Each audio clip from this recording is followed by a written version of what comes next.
As we first reported yesterday, hundreds of local CenturyLink customers are being impacted by phone and internet disruptions right now. The company says around 300 homes in the Cottage Grove area are being affected by damaged cables, and it will take weeks to get the problems fixed. KEZI 9 News reporter Julio Mora Rodriguez spoke with some of those customers who say they are fed up with all the problems they have with CenturyLink. The problems with CenturyLink in Cottage Grove didn't just start overnight. I spoke with one man whose father hasn't had service. He said he's been out of service for a little over a week.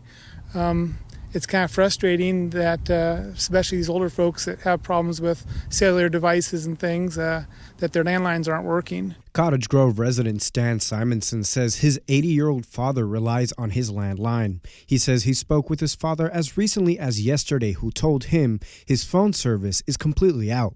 He also says it's not just him. Several of his friends are also having issues. Simonson told me issues with CenturyLink have been a recurring problem. He had some problems about 6 months ago. It took him a few days, and they end up rerouting lines to him. They mentioned that a lot of the old lines that run down the Sears Road area where he lives, are getting old and need to be replaced, and so they rerouted lines so he had phone.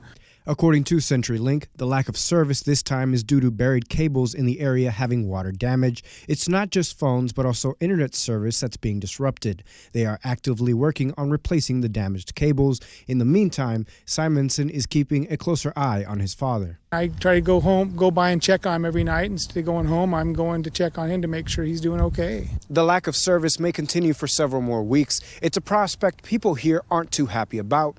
Coming up in the 5 o'clock newscast, why this new issue is just one of the many frustrations customers here have with their service. Reporting in Cottage Grove, Julio Mora Rodriguez, KEZI 9 News.